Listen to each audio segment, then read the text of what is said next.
Gordon was cross. Why should Henry have a new shape, he grumbled. A shape good enough for me is good enough for him.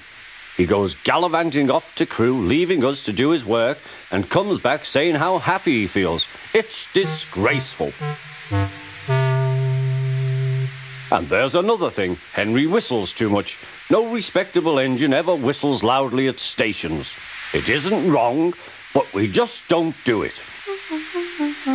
Poor Henry didn't feel happy anymore. Never mind, whispered Percy. I'm glad you're home again. I like your whistling. Goodbye, Henry, called Gordon. We're glad to have you with us again, but remember what I said. Later, Henry stopped at Edward's station. Hello, Henry, said Edward. You look splendid. I was pleased to hear your happy whistle yesterday. Thank you, Edward, smiled Henry. Shh, shh. Can you hear something? It sounds like Gordon, said Edward, and it ought to be Gordon. But Gordon never whistles like that. It was Gordon. He came rushing down the hill at a tremendous rate. He didn't look at Henry, and he didn't look at Edward. He screamed straight through the station and disappeared. Well, said Edward. It isn't wrong, chuckled Henry, but we just don't do it. And he told Edward what Gordon had said.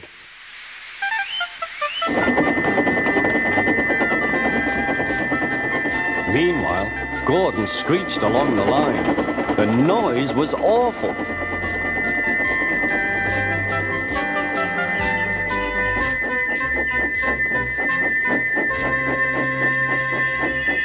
At the station, everyone held their ears. The Fat Controller held his ears too.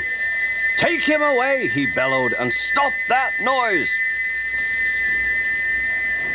Gordon puffed sadly away, but he wouldn't stop whistling until two fitters climbed up and knocked his whistle valve in place. That night, Gordon slunk into the shed. He was glad it was empty. It isn't wrong, murmured Henry to no one in particular, but we just don't do it.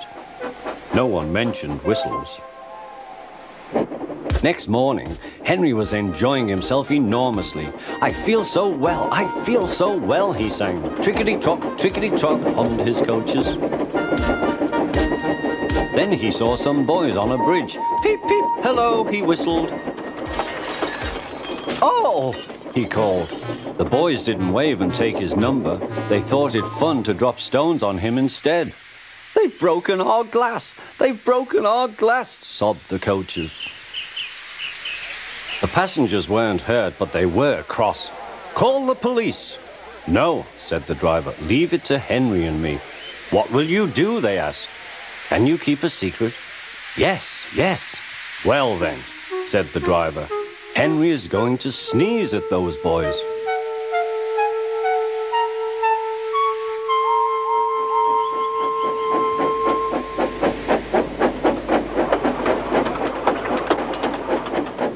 Lots of people were waiting at the station just before the bridge.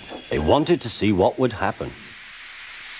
Henry has plenty of ashes, said the driver. Please keep all windows shut till we have passed the bridge. Henry is as excited as we are, aren't you, old fellow? Henry was feeling stuffed up. Soon they could see the boys, and they all had stones. Are you ready, Henry, said his driver. Sneeze hard when I tell you. Now, he said.